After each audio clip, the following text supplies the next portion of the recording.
boa tarde a todos, boa tarde a todas. Motivo de muita honra e alegria falar aqui, cumprimentar a mesa, a presidência do doutor Heriberto, agradecer o convite do professor Sérgio Santana, também parabenizar a doutora Rita Cortez por este evento, cumprimentar a professora Isabela Franco Guerra. Eu preparei uma breve exposição sobre os modelos de interpretação de 88 para cá e os impactos desses modelos de interpretação no direito contemporâneo. Eu vou ser bem breve, bem pontual, para que possamos sair daqui com algumas conclusões. Bom, a Constituição de 88, como o senador Bernardo Carabal assim o revelou, foi fruto de um consenso em que diversas correntes ideológicas, obviamente, travaram guerras, e não só guerras, mas muitos percalços. A Constituição de 88, ela é o resultado das nossas contradições políticas, das nossas contradições sociais, das nossas contradições econômicas, das nossas visões de mundo. Isso não é uma característica do Brasil, mas é uma característica dos países que emergiram de grandes rupturas, como o professor, como o doutor Bernardo Cabral aqui falou. Se nós formos pensar em qual modelo de Constituição nós nos engajamos, nós temos que voltar um pouco e pensar, por exemplo, na obra de filosofia de direito do professor Miguel Reale, que é uma das melhores obras já concebidas. O professor Miguel Reale, por meio da teoria tridimensional do direito, já chamava a atenção que essa norma jurídica ela deve ser pensada não só a partir de uma positivação, aqui relembrando as lições do professor Aurélio Vander Bastos a respeito do pensamento de Kelsen no Brasil, ou seja, a norma posta não é uma norma somente estática, mas é uma norma dinâmica, ou seja, ela decorre de um contexto de aplicação que depende muito da figura do intérprete, e o professor Miguel Reale, que é muito pouco citado, até por falta de conhecimento, mas que ele antecipou para o nosso ordenamento jurídico um modelo de interpretação que fixava muito no valor. Que valor é esse? É o valor que a norma, ao ser aplicada, ela produz. E é justamente o que o pensamento de Kelsen revela. Alguns dizem assim, Kelsen é um formalista, nunca foi um formalista. Kelsen teve uma visão de interpretação que pensava a norma jurídica como um produto da aplicação. Ou seja, esta tensão entre a norma em abstrato e a norma concreta é que faria surgir esta norma social. Ainda que ele rejeitasse qualquer reflexão pré-textual, somente a partir, é claro, dos operadores do direito, é que a norma era concebida e ela produzida, como ensina o professor Aurélio Vander Bastos, ou seja, que é a visão da norma de Kelsen como uma norma produzida a partir da intervenção dos intérpretes. Este modelo, este paradigma de interpretação veio a influenciar as diversas concepções da Constituição de 88. O professor Paulo Bonavides chama a Constituição de 88 como um projeto de Constituição. E ele diz que a nossa Constituição é uma Constituição que projeta, a partir dos direitos fundamentais, diversos sonhos, né? Diversos desejos. E é óbvio que na Constituição de 88, se nós formos para o artigo 1º da Constituição, nós temos um projeto de Estado concebido pelo Constituinte, quando fala dos fundamentos, dos princípios fundamentais do Estado Democrático de Direito. Dentre esses fundamentos, eu destaco a soberania, a cidadania, a dignidade da pessoa humana, os valores sociais do trabalho e da livre iniciativa, o pluralismo político, a que o doutor Heriberto aqui se referiu, como princípios fundamentais. E aí a pergunta que os acadêmicos, no final da década ainda de 80, perguntavam é: como nós podemos aplicar esses princípios à realidade brasileira? E aí outro artigo que é um dos mais lindos da Constituição é o artigo 3º da Constituição. Nós temos os fundamentos constitucionais e temos os objetivos da República Federativa do Brasil. Vejam que projeto constitucional maravilhoso, espetacular. Constitui objetivos fundamentais da República Federativa do Brasil: construir uma sociedade livre, justa e solidária. Construir uma sociedade livre, justa e solidária. Garantiu o desenvolvimento nacional. Agora, vejam o artigo 3º, o inciso 3º, erradicar a pobreza e a marginalização e reduzir as desigualdades sociais e regionais. 4º, promover o bem de todos, sem preconceitos de origem, raça, sexo, cor, ideia e quaisquer outras formas de discriminação. O artigo 1º e o artigo 3º formam o projeto de Constituição.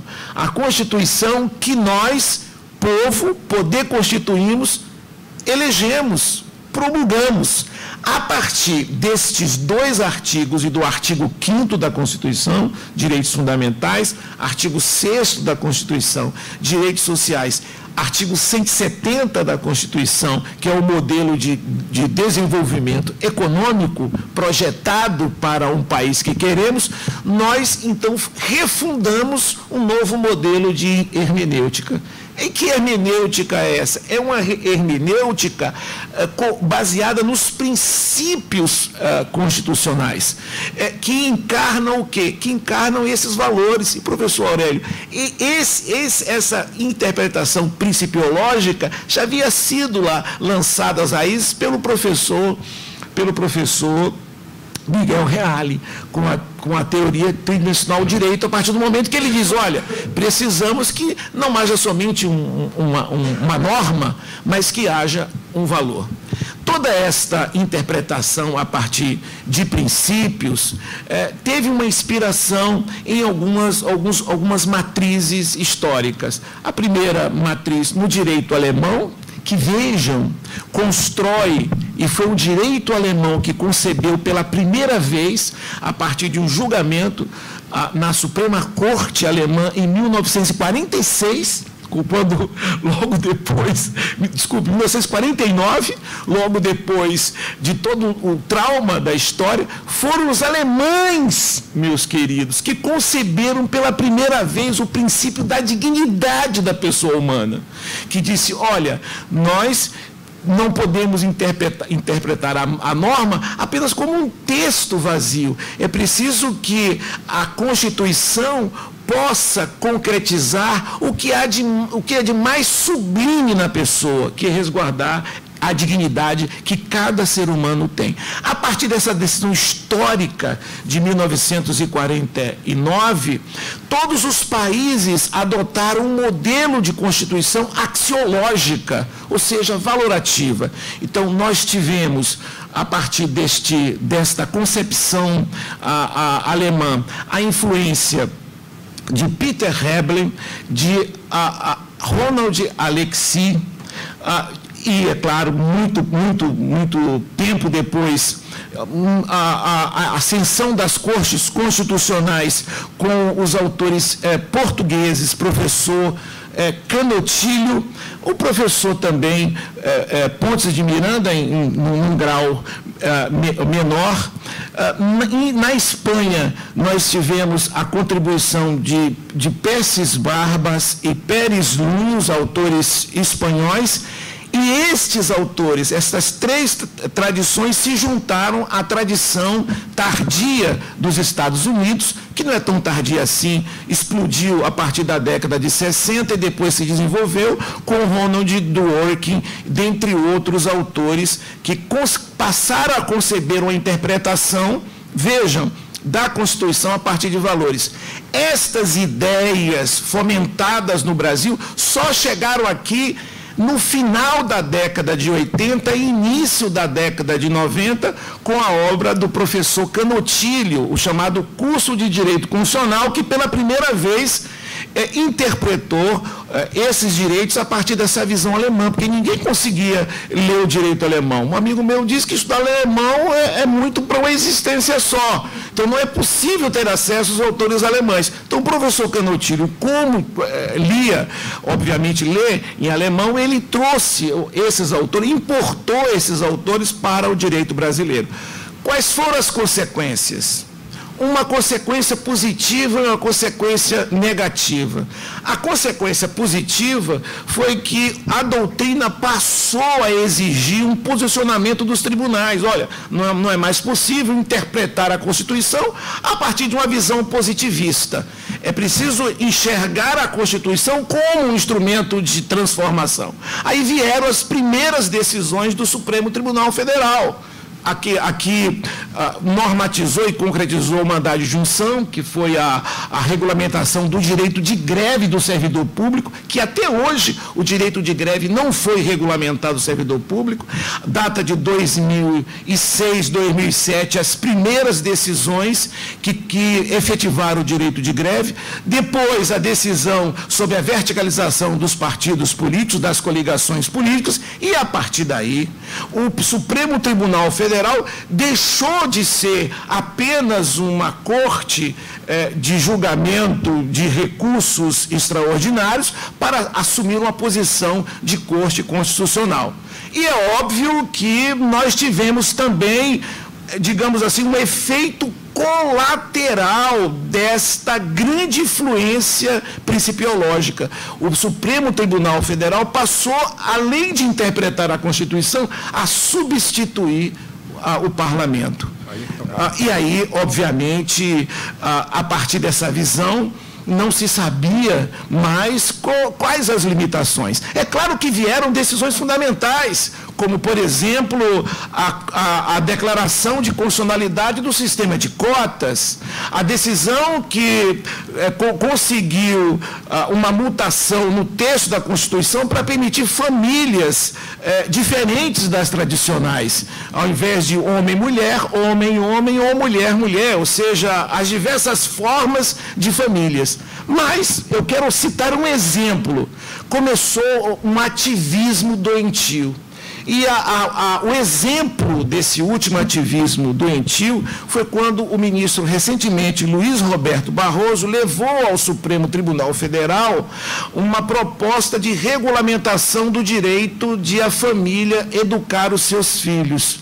O ministro Barroso não só fez uma proposta para criar normativamente novos modelos, digamos assim, educacionais, mas regulamentou, por meio da jurisprudência, desde como a criança seria educada em casa, um teste que ele criou para que essa criança fosse, para que as provas fossem um modelo de aferição. Ou seja, o ministro Luiz Roberto Barroso levou um projeto de lei constitucional e, graças a Deus, a proposta dele foi rejeitada por 10-1. Ou seja, a Corte Suprema disse que aquela matéria não era matéria afeta ao direito constitucional. Bem, o que é que eu quero chamar a atenção para estas observações? É que hoje no Brasil, como diz o professor Paulo Bonavides, nós vivemos um Estado inconstitucional. E me chamou a atenção a expressão do professor Paulo Bonavides, esse grande constitucionalista que eu faço questão aqui de homenagear ao lado do professor José Afonso da Silva, mas o professor Paulo Bonavides, ao dizer que o Brasil é um Estado inconstitucional, o que ele quis dizer? Ele quis dizer que o modelo constitucional, o projeto constitucional do artigo 1º e do artigo 3º não foi concretizado. Nós fracassamos no modelo de Constituição que nós idealizamos. Mas quem fracassou foi a Constituição ou foram aqueles responsáveis pela aplicação da Constituição? Foi justamente o nosso modelo de Constituição que nós criamos e não o modelo de Constituição existindo. A Constituição não fracassou, os intérpretes da Constituição é que fracassaram.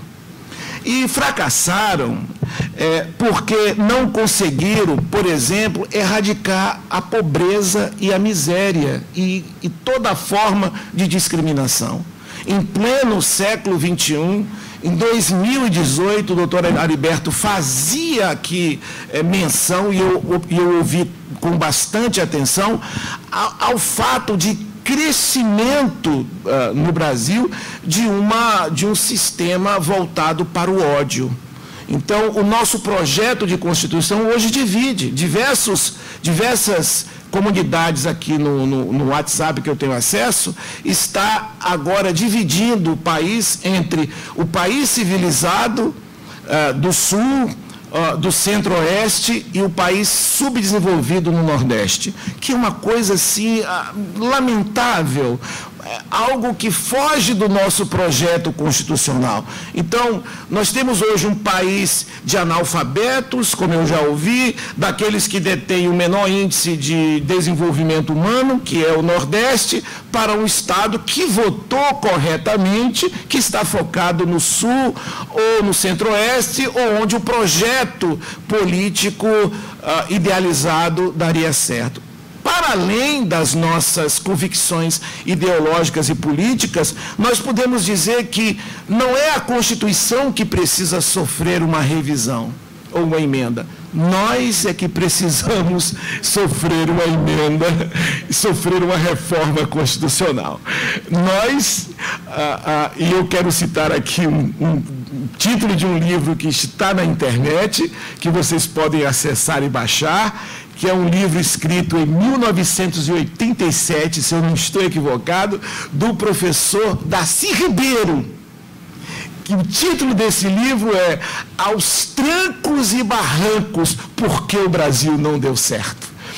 Parece que o professor Darcy Ribeiro estava antecipando o que hoje nós sentiríamos após 30 anos da celebração da Constituição de 88.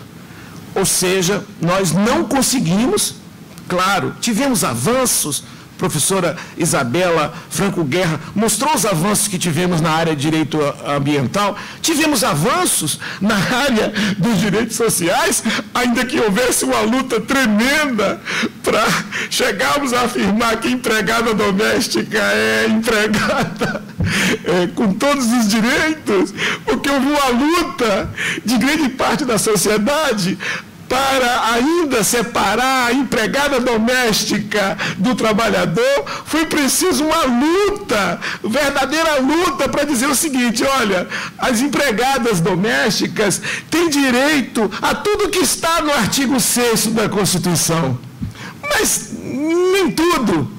Por quê? Porque a nossa tradição escravocrata, a nossa tradição elitista, a nossa tradição conservadora que separa nordestinos de sulistas, brancos de negros, o nosso país racista, que ainda não conseguimos superar, agora revive uma onda de conservadorismo sem precedentes. E esse conservadorismo não é uma questão partidária. O cara falou assim, você viu o mal que faz a internet? Não, isso aqui é maravilhoso. Isso aqui demonstra o que somos. Antes não havia meios que pudessem mostrar a nossa cara. Então hoje, quando eu vejo aquela cena do cara quebrando a placa da rua da Marielle, sendo aplaudido por centenas de pessoas, eu chego à conclusão que, na verdade, o professor Darcy Ribeiro estava certo. Até agora, e é ruim ter que afirmar numa tarde dessa muito generosa, até agora o professor Darcy Ribeiro estava certo, o Brasil não deu certo. Porque nós não conseguimos ainda a igualdade material, os brasileiros não são iguais ainda, a demonstração é que o Nordeste está agora alijado, não é mais estado, não é mais uma região, né? Os estados nordestinos não são mais estados, são párias, e efetivamente nós não conseguimos conquistar o Estado constitucional. Nós ainda temos ainda um Estado inconstitucional. E eu digo agora, concluindo, o que é esse Estado inconstitucional pensado pelo professor Paulo Bonavides? Esse Estado inconstitucional é um Estado que nega o direito à igualdade material de todos. Não é essa igualdade formal de que todos são iguais perante a lei. Não. É uma igualdade em que todos tenham condições de exercer com dignidade as posições sociais e os status postos. 2, o Estado só pode ser um Estado constitucional quando há respeito pelas diversas etnias, quando há respeito pelo outro. O outro não só como imagem de Deus, mas como nossa própria imagem.